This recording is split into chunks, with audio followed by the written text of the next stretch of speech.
안녕하세요. 새롭게 하소서 진행하고 있는 주영훈입니다. 여러분의 구독과 좋아요, 우리 CBS와 이 많은 스태프들의 큰 힘이 되고 있습니다. 구독, 좋아요, 그리고 알람 설정까지 부탁드립니다. 안녕하세요. 새롭게 하소서 주영훈입니다. 안녕하세요. 연예일입니다. 안녕하세요. 이정수입니다. 누구나 살면서 실수하고 잘못을 반복하지만 이 본인의 잘못과 실수를 겸허히 받아들이면서 고백을 한다는 것은 사실 용기가 필요하거든요. 네. 오늘 나오실 선교사님은 본인의 그런 실수를 솔직하게 고백하시는 분이라고 합니다. 네, 놀랍게도 자기 자신을 하나님의 영광을 짓밟은 선교사라고 어휴. 솔직하게 고백하시는 분입니다. 네. 야, 이분이 그 하나님의 영광을 위해서 이스라엘까지 날아가신 분이거든요. 네. 그런데 다소 이렇게 과격한 표현을 쓰시는 걸 보니까 이분 또 어떨 분인지 굉장히 궁금합니다. 자, 오늘 최요나 선교사님 모셔보도록 하겠습니다. 어서 나오세요. 네, 어디 계세요? 안녕하세요. 네, 반갑습니다. 수염이 멋지세요. 예, 안녕하세요. 지금 이스라엘에서 계시면 이스라엘 어떤 곳에 계신가요? 저희는 보통 성지 순례만 이제 네. 떠오르게 되거든요. 네, 네. 또 어떤 곳에서 생활하시나요? 그러니까 이스라엘의 이제 3대 항구 도시 중에 이제 한 곳이 네. 하이파라고 하는 곳이 있는데요. 하이파요. 근데 이제 저희들이 이제 잘 아는 이제 갈멜산이라고 하는 네네. 이제 그곳에서 형성된 항구 도시가 네. 하이파라고 이제 하는 곳인데 네. 거기서 유대인들에게 예수 그리스도의 복음을 증거하면서 거기서 지금 지내고 있습니다. 그 갈멜산이면 그 성경에 나오는 엘리야와 관련된 바로 그 장소인가요? 네네 맞습니다. 그래서 열왕기상 이제 18장 19절 이하에 보면 네. 아방 시대 때 그 엘리야가 그때 활동했던 선지자였거든요. 네. 그래서 이제 하나님 여호와 하나님이 하나님이면 네. 하나님을 섬기고 바알이 하나님이면 너희들이 바알을 섬기라고 해서 바알 선지자 450명과 네. 아세라 선지자 400명, 이렇게 850명의 그런 바알 선지자들을 갈멜산에서 모아서 네. 누가 참 신인지를 이렇게 대결을 펼쳤던 네. 그런 역사적인 장소가 있는 곳이 바로 이제 갈멜산입니다. 그런 곳에서 생활하시는군요. 네. 근데 저는 진짜 제가 잘 몰라서 드린 말씀인데 이스라엘이라 그러면 제 머릿속에선 이제 성지구 이렇게 거기서부터 시작됐다 막 이렇게 생각을 하고 있는데 네. 굳이 선교사님이 거기 가서 뭐 하실 일이 있으신가요? 네, 사실은 많은 분들이 이스라엘 그러면 네네. 성지 순례 네네. 그리고 이제 평생 그냥 버킷리스트 중에 한 곳으로 네네. 이제 많이들 네네. 생각을 하시거든요. 근데 네. 실제적으로 이스라엘에 살고 있는 많은 유대인들은 네. 세속적이에요. 그래서 하나님과 아무런 상관이 없이 그러니까 많은 분들은 이스라엘을 거룩한 땅, 성지 네. 그래서 하나님과 이렇게 정말 하나님을 잘 믿는 분들이라고 네. 생각을 하지만 실제적으로는 하나님과 전혀 상관없이 어떠한 관계도 없이 지금도 메시아가 오기를 기다리고 있는 미존도 땅이 바로 이스라엘입니다. 지금 이스라엘에서 사역하신 지 얼마나 되셨어요? 저희들이 2011년 1월 29일 날 네. 이스라엘에 입국을 했는데요. 그래서 네. 올해로 이제 9년째가 9년 되었습니다. 차. 네. 이제 선교사로 오래 계시면 이제 안식년도 필요하잖아요. 선교사님 얘기를 들어보니까 뭐 안식년이 좀 불편한 안식년도 있으셨다고 하는데 어떤 얘기인가요? 저희 가정이 이렇게 2016년 한 10월 말경에 네. 이렇게 안식년이 좀 필요해서 한국에 잠깐 좀 나오게 되었었거든요. 네. 그때 이제 2017년 종교개혁 500주년 무슨 큰 네. 어떤 행사가 있었어요. 네. 거기에는 오직 믿음으로, 오직 성경으로, 오직 하나님의 영광을 위하여라고 하는 그런 타이틀을 가지고 함께 기도하고 예배하는 모임이었는데 이제 그 모임에 이제 있었죠. 함께 예배하는데 이렇게 마음이 너무 냉랭한 거예요. 네. 제 마음이 너무 냉랭하고 악기 소리나 찬양 그 모든 예배 분위기가 너무 익숙한 거예요. 그래서 이렇게 그냥 감흥 없이 그렇게 앉아 있었는데 앞에서 이렇게 예배를 인도하시는 어느 선교사님께서 우리 시간에 하나님의 영광을 위해서 같이 한번 네네. 기도를 하자고. 네네. 이제 그렇게 해서 이제 그냥 이렇게 한두 마디 했죠. 네. 뭐 그냥 습관적으로 그냥 이렇게 했는데 갑자기 하나님께서 제가 상상치도 못했던 그 말씀을 비수처럼 이렇게 말씀을 하시는 거예요. 너가 나의 영광을 짓밟았다. 그 한마디의 그 비수 같은 말씀을 이렇게 말씀을 하셔서 네. 제가 그 자리에서 꼬꾸라졌죠. 어. 꼬꾸라지면서 그동안 그 선교사로 나가기 위해서 26년이 넘는 세월 동안 그렇게 네. 훈련하고 헌신하고 했던 그 많은 시간들에 대해서 하나님께서 저에게 사형 선고를 하신 거죠. 나의 영광을 짓밟았다. 그 음성을 듣고 나서 그 자리에서 통곡했죠. 통곡하고 너무너무 부끄럽고 수치스러워서 아마 쥐구멍이라도 있으면 숨고 싶을 정도로 정말 이렇게 아픈 그런 사건이 있었습니다. 그 기도 가운데 어떤 생각들이 많이 떠오르시던가요? 실제적으로 저는 하나님의 영광을 짓밟았다라는 생각을 한 적이 없어요. 예, 그리고 예, 예. 많은 사역자분들이나 목회자분들이나 예. 선교사님들이 하나님의 영광을 위해서 살지 그럼요. 하나님의 영광을 내가 어떻게 하나님의 영광을 짓밟았습니까? 하나님 있을 수가 없는 얘기입니다. 네. 아마 그렇게 울면서 막 통곡을 했죠. 통곡을 네. 하면서 항변을 했을 때 하나님께서 정말 그 짧은 시간에 파노라마처럼 제가 저희 아내에게 어떤 말과 행동을 했고 제가 저희 아이들에게 어떤 말과 행동을 했는지 그런 저의 미성숙함 아마 한국에 있었다면 설교하고 사역자고 목사이기 때문에 아마 네. 그렇게 안 드러났을 거예요. 네. 그렇지만 이스라엘이라고 하는 타문화권에 가서 선교사로 어느 누구도 이렇게 안 보잖아요. 이제 그 안에 있으면서 내적으로 외적으로 굉장히 힘겨운 싸움 가운데 있을 때에 저의 실체를 하나님께서 그렇게 이렇게 말씀을 하셔서 그때 굉장히 힘들고 괴로운 시간들이었죠. 결국은 하나님의 영광을 밟았다는 것은 하나님께서 저에게 배필로 허락한 저희 아내에게 그리고 가장 가까운 저희 아이들에게 하나님의 그 마음을 흘려보내지 못하고 저의 인간적인 방법으로 대하고 했던 저의 자세와 태도에 대해서 하나님께서 이렇게 말씀을 하신 거였어요. 우리 선교사님 평상시에 가족들에게 대하는 모습은 어떠셨는데? 되게 나쁜 남자시죠. 아니에요. 예를 들면 이런 거죠. 이렇게 아내하고 이렇게 정말 사소한 그런 말다툼, 이제 언쟁이 있는 건데 주로 대부분 이제 아이들하고 이제 아이들의 신앙 교육하고 이렇게 그런 다툼들이 있었고요.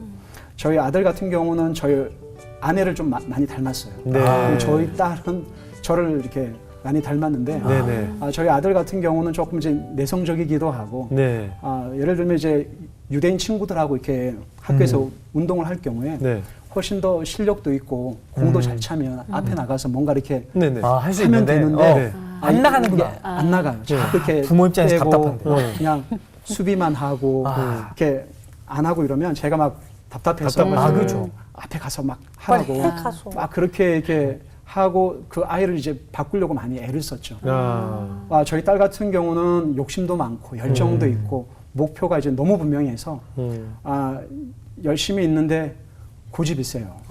그래서 이제 또 아빠 닮았나요? 네.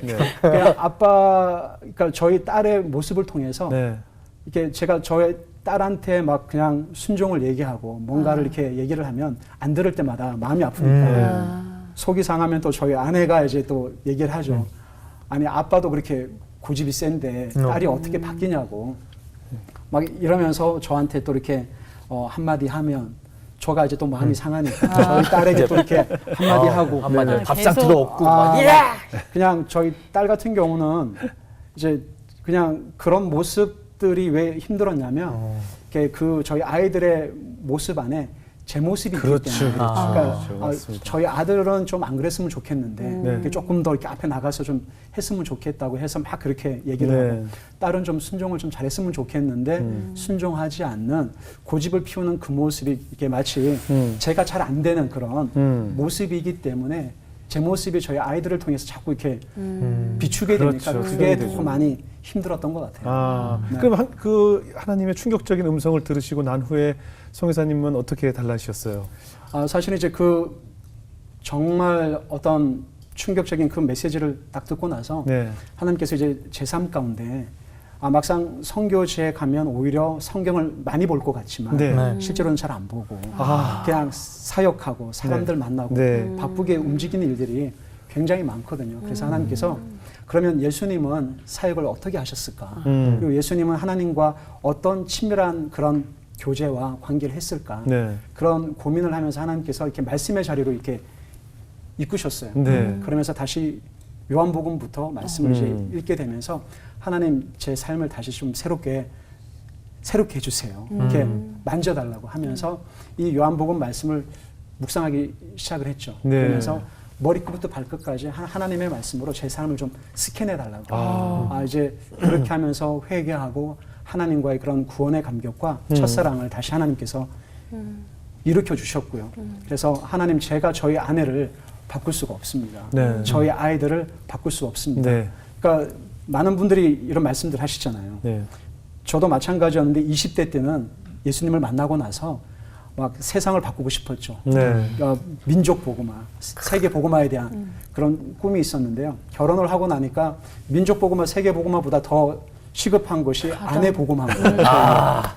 아내가 이제 안 바뀌니까 그래서 아내를 바꾸려고 많이 애를 썼죠. 네. 근데 이제 결혼하고 이제 아이가 낳고 나서 우리 아이들을 정말 하나님의 사람으로 바꿔야 되겠다, 신앙 교육을 시켜야 되겠다라고 했는데 아이들은 또 아이들대로 이게 잘 안 되잖아요. 네. 이제 그러면서 처음에는 민족 복음화, 세계 복음화로 하다가 아내 복음화가 또 안 되고요. 네. 자녀 복음화도 이제 안 됐어요. 그러면서 이제 50을 향해서 이렇게 나아가면서 하나님께서 알려주신 것은 가장 중요한 것은 제가 바뀌는 거죠. 그렇죠. 제가 이제 하나님의 말씀 안에 있고 그분의 임재 안에 거하고 하나님의 음성을 듣고 그분의 영으로 인도함을 받으면 하나님께서 하나님의 방법으로 저의 아내의 삶을 이끌어 가시고 네. 아이들의 삶 가운데 역사하는 것을 볼 수가 있었습니다.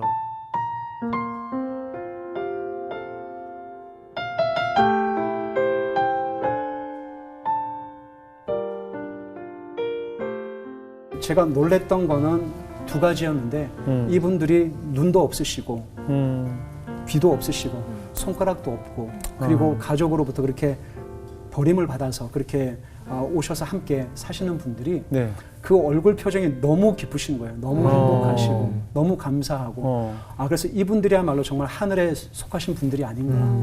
그러면서 이제 그분들의 얼굴 표정을 보면서 이게 뭐지? 이분들이 믿고 있는 그 하나님이 어떤 분일까에 대한 그런 궁금증이 생겨났고요. 두 번째는 그때 당시에 성경 암송반 네. 할아버지 할머님이 계셨어요. 그러니까 이분들이 창세기부터 요한 계시록까지 그 연세가 있으신 분들이 그 성경을 다 암송하세요. 네.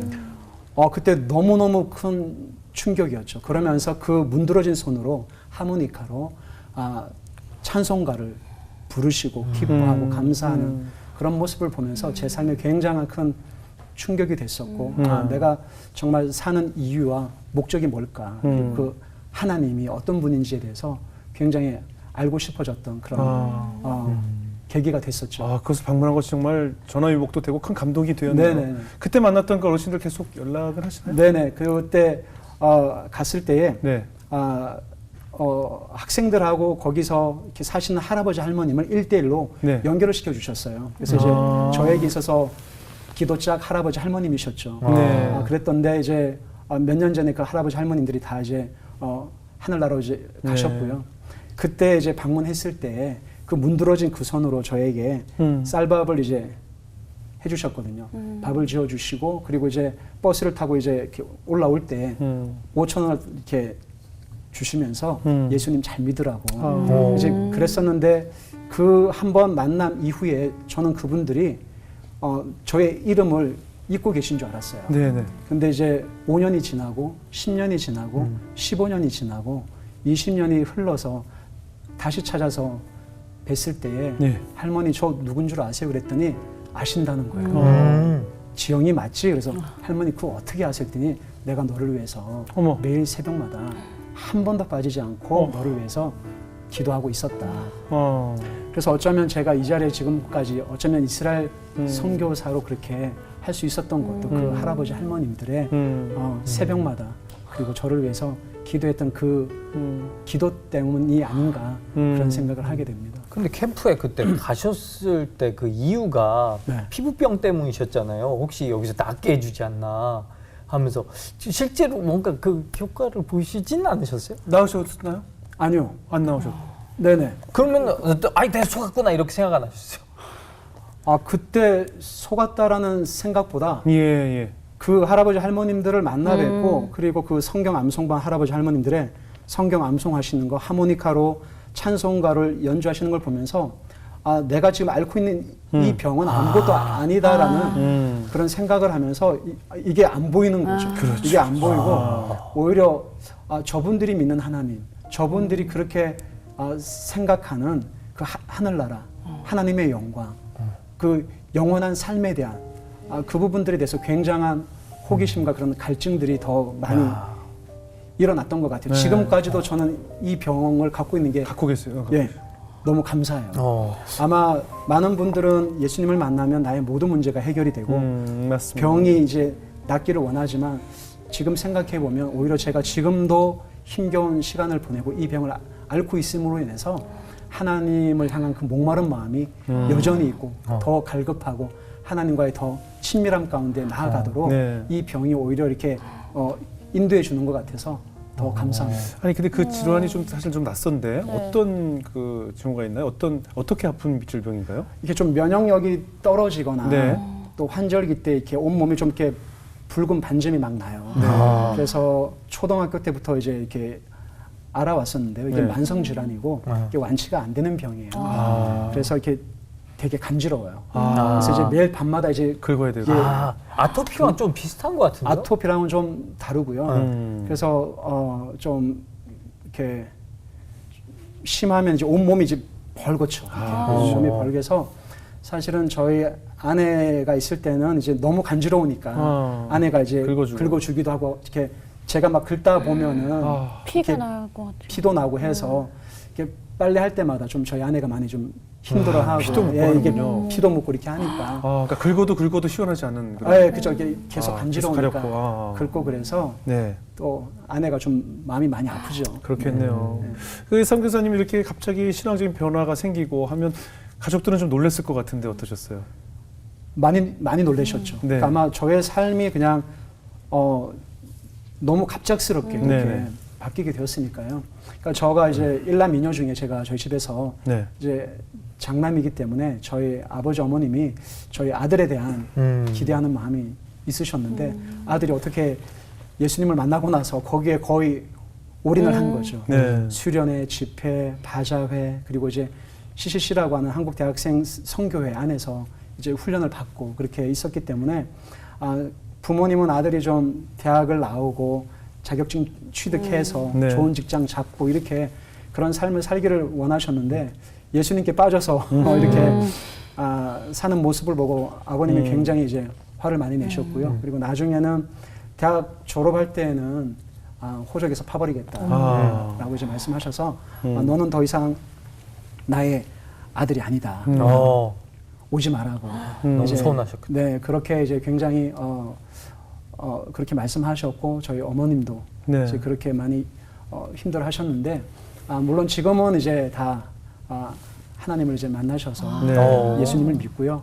그리고 이제 저가 저희 집에서 이제 처음 예수님을 네. 만나게 된 케이스인데 네. 저로 인해서 저희 밑에 있는 두 여동생하고 저희 가정에 하나님께서 놀라운 구원을 베풀어 주셨습니다. 야. 원래 아버님이 그 예수님 영접하기 전엔 좀 굉장히 좀 거친 분이셨나요? 그래서 이제 예수님을 만나기 이전에는 제가 제일 미워했던 사람이 제일 증오했던 사람이 저희 아버지였습니다.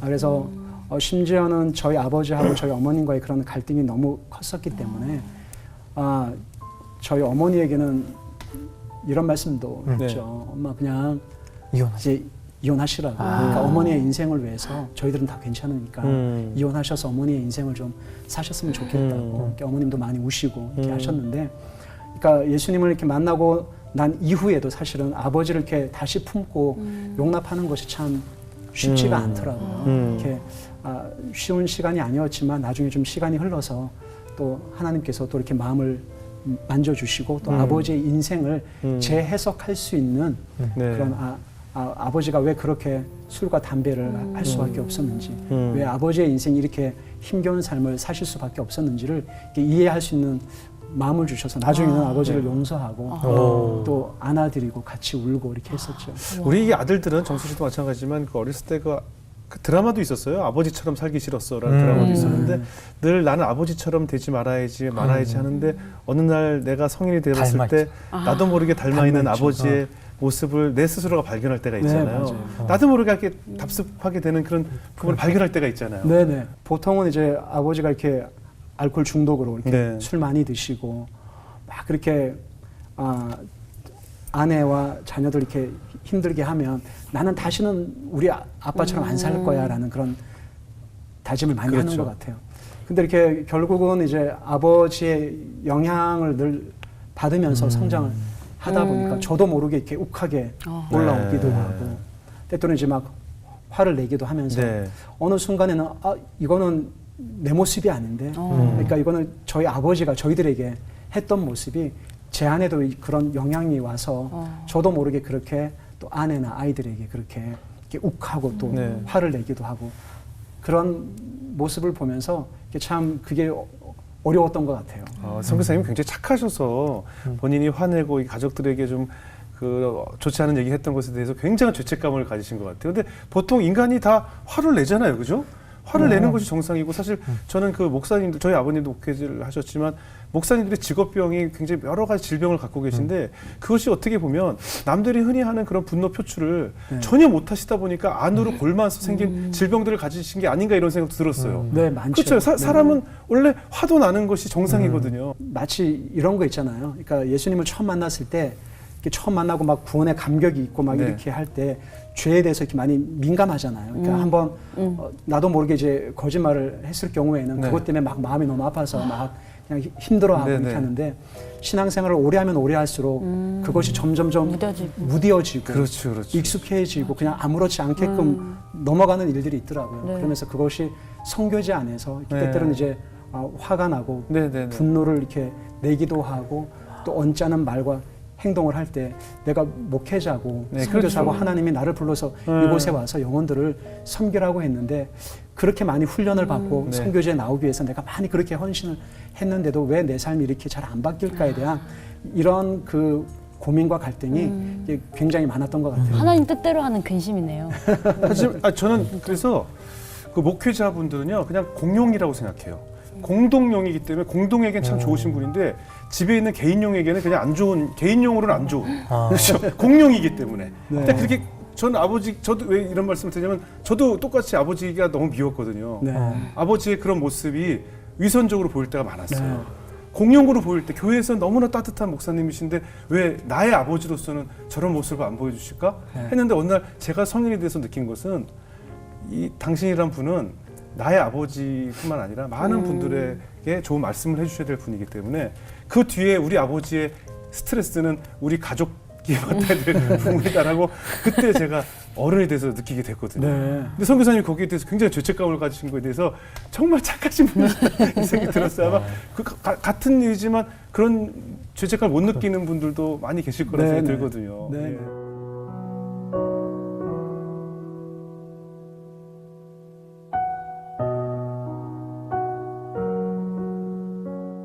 유대교는 일단은 신약 성경을 이제 인정하지 인정하지 않고요. 않죠. 예. 예수라고 하는 이 선지자는 이방인들이 믿는 하나의 선지자 중에 한 사람이고 네. 유대인들은 예수님을 믿으면 메시아라고 안 된다라고 하는 것을 어릴 때부터 학습을 해요. 네네. 이제 그렇기 때문에 이제 예수님은 완전히 이제 이방인들이 믿는 그냥 하나의 선지자 정도로만 생각을 하고 학교에서도 예수님은 아니다라고 그렇게 학습을 하기 때문에 굉장히 더 힘들죠. 네, 더 힘들죠. 아예 예수 자체를 모르는 사람에게 설명하는 것과 알지만 부인하는 것을 네네. 설득한다는 것은 더 어려울 것 같아요. 굉장히 어렵죠.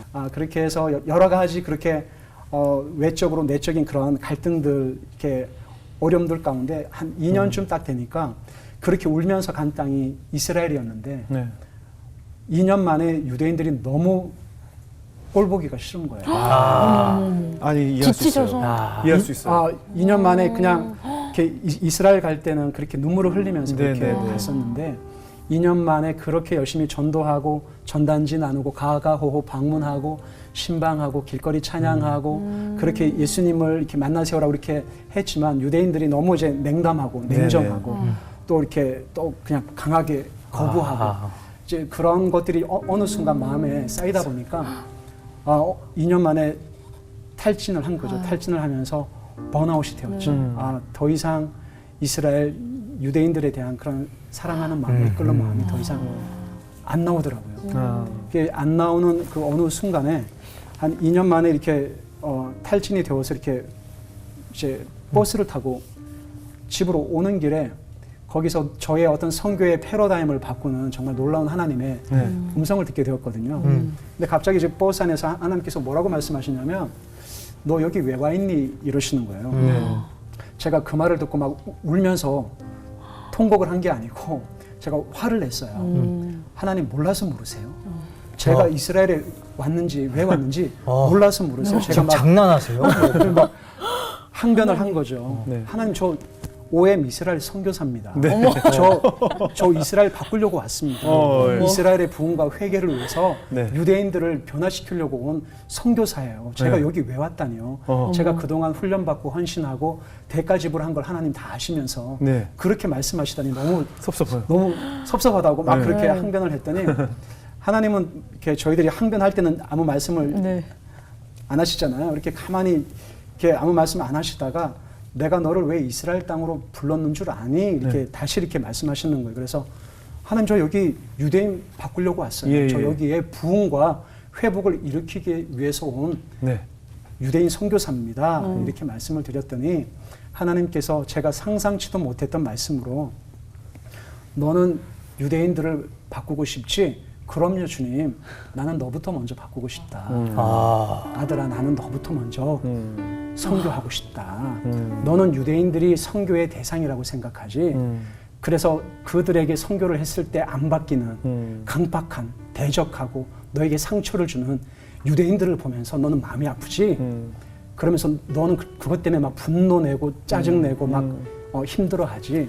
나는 그들이 안 바뀌는 그들을 보면서 나는 너부터 먼저 바꾸고 싶었다. 내가 한 영혼을 얼마나 사랑하는지 그 안 바뀌는 유대인들을 보면서 선교의 대상은 그들이 아니라 바로 너라고. 네. 그때 그 말씀을 듣고 저에게는 굉장한 어떤 선교의 패러다임이 바뀌게 됐어요. 결국 그들이 문제가 아니라 결국 내가 문제였구나. 내가 바로 선교지고 선교를 해야 될 대상은 바로 선교하러 나간 선교사구나라는 것을 하나님께서 그때 이제 말씀해 주셨죠.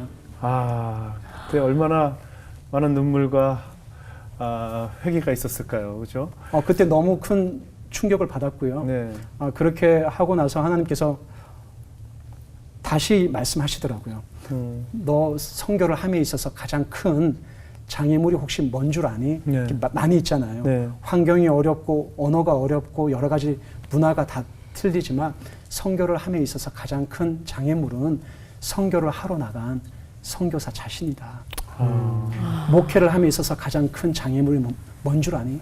목회를 하고 있는 목회자 자신이다. 그래서 아마 많은 선교사님들은 우리가 선교지에 가서 십자가의 전달자라고들 다들 그렇게 믿고 사역을 하시거든요.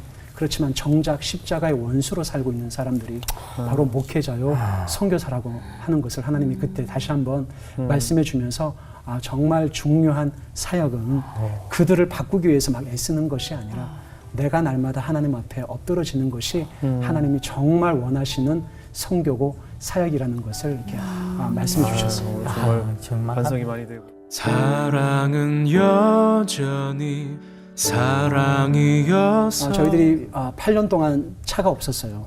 다 걸어다니시고 대중교통 이용하시고. 그러니까 특별히 저희들이 있는 이 하이파 갈매산 지역은 해발 한 550m가 돼요. 그래서 이제 그 갈매산 거기서 형성된 항구 도시가 이제 하이파 지역인데 네. 차가 없어서 굉장히 힘들었죠. 그래서 사실 한 15분, 20분이면 갈 수 있는 거리를 차가 없으면 이렇게 버스로 이제 2번, 3번 막 바꿔 타고 교회 갈 때마다 누구 생일 잔치나 어떤 모임에 갈 때마다 차 있는 분들한테 항상 이렇게 픽업을 부탁하고 또 올 때도 이렇게 또 해야 되는 것이 또 짐이 많을 때 필요하잖아요. 네. 그게 거의 한 8년 동안 이제 그렇게 힘겨운 시간들이 좀 있어서 저희 아이들은 좀 차에 대한 트라우마가 좀 있어요. 그래서 굉장히 좀 어려운 시간들이 있었는데 2018년도 이렇게 가을에 하나님께서 놀라운 방법으로 중고차를 허락을 해주셨어요. 이것도 좀 어떤 스토리가 있는데요. 네. 저희 아내가 이렇게 비행기를 타고 잠시 한국에 좀 일정이 있어서 이렇게 이제 오다가 저희 아내가 앉은 옆좌석에 포항에서 오신 어느 목사님 네 분이랑 같이 이렇게 한국으로 이제 가시게 됐어요. 그래서 이렇게 가면서 이런저런 얘기를 하고 이렇게 말씀을 이렇게 나누고 이렇게 헤어졌는데 제가 나중에 한국에 좀 일정이 있어가지고요. 포항에 이제 한동대학교라고 있어요. 거기 한동대학교에 이스라엘을 품는 어떤 그런 모임에 제가 말씀을 좀 나누게 되었어요. 그렇게 해서 그 모임에 이제 갔는데 저희 아내가 포항에 계시는 그 목사님께 연락을 한 거예요. 저희 남편이 언제 한국에 가고 포항 한동대학교에 가서 이렇게 강의를 하는데 목사님 오셔서 한번 이렇게 만나시면 좋을 것 같다고. 네네. 그래서 이제 그 모임에서 그 목사님을 만나뵙게 됐어요. 네네. 만나뵙게 됐는데 알고 봤더니 그 목사님께서 저의 고등학교 후배신 거예요. 그래서 이제 이렇게 굉장히 놀랬죠. 그래서 같이 교제하고 그 목사님이 이렇게 그냥 작은 교회를 하세요. 그래서 그 교회에 가서 말씀을 나누고 이렇게 같이 교제를 하다가 어느 날 그 교회에서 그동안 조금씩 어떤 사역을 위해서 어떤 목적을 위해서 이렇게 조금씩 헌금을 이렇게 모아둔 돈이 아마 있으셨나 봐요. 네. 그런데 이제 목사님께서 기도하시고 또 성도들한테 같이 이렇게 나누고 모든 성도님들이 기쁨으로 다 100% 이렇게 동의를 하셔서 선교사님 그동안 힘드셨는데 하나님께서 이 물질을 선교사님 가정에 흘리라는 그런 마음을 주셨어요. 그래서 이 돈을 가지고 중고차를 구입을 하세요. 그래서 이제 그 돈을 받고 이제 한 달 동안 차를 이제 알아봐서 이제 차를 이렇게 구입을 했죠. 네. 구입을 하고 처음으로 저희 네. 아들 딸을 학교에 이제 차로 데려다 픽업을 한 거죠. 네. 그때 너무 감격스럽죠. 왜냐하면 이제 저희 딸 같은 경우는 걷는 거를 되게 싫어하거든요. 네. 왜냐하면 이스라엘에서 너무 많이 걸어서 이렇게 걷는 것에 대해서 너무 이제 힘들었고, 그래서 어느 날은 저희 딸이 이제 저에게 이제 이렇게 얘기하는 거예요. 아빠, 하나님 믿어? 그래서 그럼 하나님 믿지. 근데 아빠가 믿는 하나님은 왜 이렇게 능력이 없어? 그래서 무슨 말이냐? 하나님 능력이 있지. 다른 목사님이나 선교사님들은 이스라엘에 온 지 얼마 안 돼서 다 중고차를 구입을 하고 그렇게 차 타고 다니시는데 아빠가 믿는 하나님은 왜 이렇게 능력이 없어? 이제 너무 힘들었죠. 그래서 저희 딸은 걷는 거를 되게 싫어하고 나가는 것도 싫어하고 하나님 제발 도와주세요. 이제 그렇게 해서 하나님이 그렇게 이제 비용을 공급해 주셔서 차를 이렇게 처음 중고차를 구입을 하고 학교 가는 날 저희 아들 딸을 이제 픽업을 학교까지 했을 때 그 아이들이 너무 기뻐하고 마음이 너무 이렇게 울컥하더라고요. 그래서 하나님 감사합니다. 하나님 이렇게 저희들의 기도에 응답해 주셔서 감사합니다. 더 감사한 건 차가 없었기 때문에 지난 8년 동안 9년 동안 많은 사람들을 기차 안에서 버스 안에서 길거리에서 정류장에서 시장에서 만나서 복음을 전하고 그들과 관계할 수 있는 것 또한 하나님의 은혜였습니다라는 그런 고백을 또한 할 수 있게 되었어요. 네. 제가 늘 선교사님들 뵐 때마다 질문 드리지만 선교사님들이 하나님의 비전을 품고 그 열악한 선교지에 가서 열심히 헌신을 하시지만 그 자녀들은 본인들의 선택에 의한 것이 아니었잖아요. 그렇죠. 이 사실 달라진 그 어린 나이에 그 문화적인 차이, 언어적인 차이, 많은 고통 아닌 고통을 받았을 텐데 가족들에게 얼마나 미안한 마음이 많으셨을까. 네, 저희 아내 같은 경우는 이제 오래전에 갑상선 이제 암 수술을 했고, 예. 그리고 이제 저희 아들 같은 경우는 이스라엘에 같이 있다가 2018년도 이제 가을에, 네. 그러니까 이스라엘에 이제 한국에서 초등학교 2학년 네. 이렇게 학교를 다니다가 갔거든요. 네. 이스라엘에. 그래서 좀 학교 생활하는데 좀 어려움들이 좀 있었어요. 그렇겠죠. 이제 그렇게 하다가 좀 아이가 이렇게 밤에 잘 때마다 이를 갈았어요. 계속. 근데 저는 그것이 그냥 단순히 그냥 좀 쉽게 생각을 했는데 나중에 알고 봤더니 그것이 어떤 스트레스성. 그렇죠. 그러니까 학교도 너무 힘들고 맞아요, 언어도 맞아요. 너무 다르고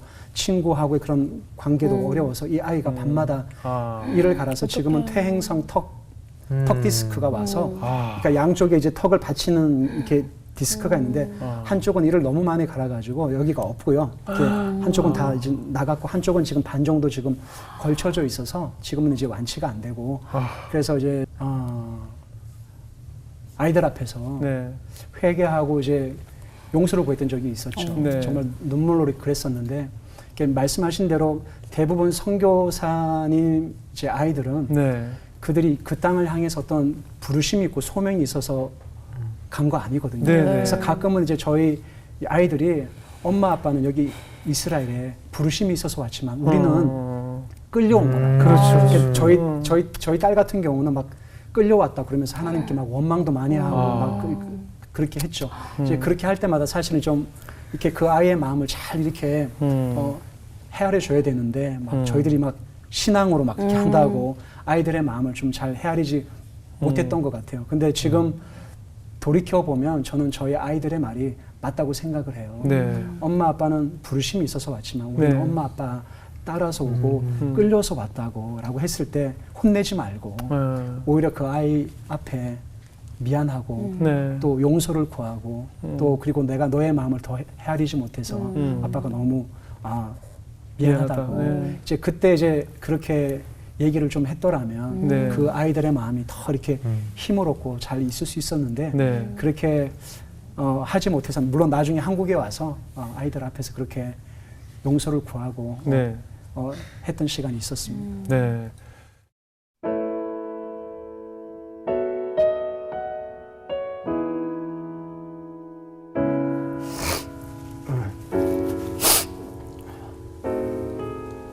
아유 울면 안 되는데. 아니 괜찮습니다. 예. 사랑하는 아들 세원아, 너는 선교사 아들이기 전에 목회자 아들이기 전에 아빠 아들이야. 그래서 너무 사랑하고 감사하고 아빠가 그동안 선교사지만 목회자지만 목회자답지 않는 거친 언행과 너희들의 마음을 헤아리지 못했던 것들을 다시 용서해 줬으면 좋겠고 아빠 아들로 건강하게 성장해 주고 또 아빠가 이번에 책을 냈다고 하니까 아빠 너무 감사하다고 너무 글을 잘 썼다고 아빠를 이렇게 격려해 줘서 너무 고마워. 사랑하는 보배야, 아빠가 2월 22일 날 이스라엘에 도착을 했는데 입국 금지가 돼서 이렇게 다시 한국으로 올 수밖에 없었는데 그때 전화를 했을 때 아무 말도 못하고 그렇게 울먹이는 너의 목소리를 들으면서 아빠 너무 마음이 힘들었는데 보배 아빠 딸로 태어나줘서 너무 고맙고 감사하고 사랑해. 그리고 이 방송을 보는 전 세계에 흩어진 선교사 우리 아이들에게 말씀드리고 싶어요. 사랑합니다.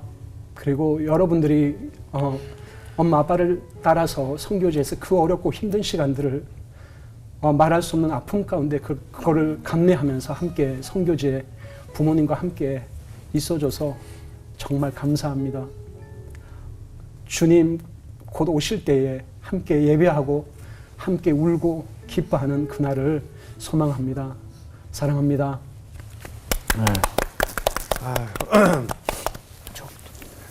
아유 제가 아버지에게 듣고 싶었던 얘기를 들은 것 같아요. 우리 아버지한테. 우리 아버지도 한 번도 그런 말씀을 안 해주셨던 것 같아요. 저희 아버지도. 네. 아마 전 세계 모든 목회자분들, 선교사님들이 다 같은 마음이실 텐데 그 교인들에겐 표현을 잘하셨지만 정작 당신의 가족들에게는 표현을 못하신 분들이 아니신가 그런 생각이 들었습니다. 우리 선교사님이 자녀들에 대한 미안함과 상처가 많으셔서 자녀 얘기하실 때마다 눈물. 얘기하실 때마다 그 미안함이 얼마나 크셨을까 싶어요. 우리 주연아 선교사님 먼 미래에 하나님 앞에서 하나님 만나는 날 하나님께 어떤 얘기를 드리고 싶으세요? 이게 저희 아들이 지금 이제 한국에 있거든요. 네. 혼자 검정고시를 지금 준비하고 있는데 저희 아들을 이렇게 만나러 이렇게 올 때마다 제가 이제 이렇게 첫 마디가 있거든요. 네. 저는 그 말씀을 네. 하나님 앞에 섰을 때 하나님이 저에게 말씀을 해주셨으면 하는 네. 마음이 있어요. 그러니까 저희 아들을 볼 때마다 어떻게 이야기를 하냐면 사랑하는 아들, 보고 싶었어 이렇게 하거든요, 제가. 그래서 나중에 하나님 앞에 섰을 때 하나님께서 저를 보시고 사랑하는 아들 보고 싶었어. 그렇게 해서 이제 그분 품 안에서 이렇게 많이 울고 싶어요. 그러니까 그냥 사랑하는 아들, 사랑하는 딸 많이 보고 싶었어. 이제 그 말씀을 좀 듣고 싶어요. 어떠세요, 우리 연희엘 자매님? 이렇게 아마 우리 최연나 선교사님처럼 전 세계에 우리가 이름도 들어보지 못한 뭐 섬, 작은 나라, 소민족 국가에서 오직 하나님 말씀을 붙들고 선교하고 계신 선교사님들이 얼마나 많으시겠어요. 지금도 같은 눈물을 흘리고 계실 것이고 같은 어려움을 겪고 계실 것이고 그들의 자녀들은 또 똑같은 고통을 받고 계실 거라는 생각이 들어요. 저는 처음 들었을 때 하나님의 영광을 짓밟은 선교사라고 하셔서 너무 많이 놀랐는데 네. 진짜 선교는 내 자신이 바뀌는 과정이고 날마다 정말 마음과 생각을 지키면서 하나님과 동행하는 삶이 그게 진짜 선교구나라는 아멘. 생각이 들었어요. 네. 그래서 저를 또 되돌아보고 또 겸손하게 이렇게 하루하루 살아야겠다라는 생각이 드네요. 어쩌면 우리의 선교지가 이정수일 수도 있다는 생각이 좀 들어요. 이정수, 송영길 뭐 여기가 우리의 정말 아주 위험한 선교지가 아닐까 그런 생각이 드는데 우리 선교지인 이정수 씨는 어떻게 생각하세요? 정말 이렇게 많은 분들이 저를 선교하기 위해 이렇게 오셨는데요. 정말 저도 이 땅이 변화돼감을 느끼고 있습니다. 그래서 굉장히 감사해하고 있고요. 방송 한 번 할 때마다 감사해하고 있고 사실 저는 선교사님들에 대해서 선교사님들이 얼마나 힘든 과정 속에 있는지 잘 몰랐거든요. 그리고 이제 어떻게 보면은 하고자 하는 일, 하라고 하는 일을 하는 중이기 때문에 그게 뭐 그렇게 힘들겠나라는 생각을 했는데 이렇게 말씀 가운데서 이제 선교사님들의 힘듦을 조금씩 깨우쳐가는 과정이 또 생겨서 저는 또 선교사라는 단어가 저한테 또 다른 의미로 이제 다시 자리를 잡는 중인 것 같습니다. 예. 근데 뭐 이거는 비단 우리 최연아 선교사님뿐만 아니라 전 세계에서 선교를 하는 많은 분들이 그냥 세상적인 시각으로 그들을 봤을 때 얼마나 바보 같다 그럴까. 가족들 또 그 너무나 큰 희생을 뒤로하고 오직 복음만 들고 그 생명을 건 선교를 하고 계시잖아요. 바보 같다라고 손가락을 할 수 있겠지만 바로 그런 분들이 이 땅에 와서 선교를 하셨기 때문에 제가 이렇게 편안하게 하나님 말씀을 아주 편안하게 누워서 받아 먹을 수 있지 않나 이런 생각이 들거든요. 아마 최연아 선교사님도 그 당시에 우리 땅에 오셨던 그 선교사님처럼 큰 사역을 하고 계시니까 아마 우리의 더 많은 기도가 필요할 것 같고요. 저희 또 특히 자녀분들 오늘 눈물 많이 흘리셨는데 저희가 더 많은 눈물로 중보하고 응원하도록 하겠습니다. 오늘 귀한 자리에 주셔서 감사드립니다. 네, 고맙습니다. 네, 선생님 고맙습니다. 감사합니다. 네.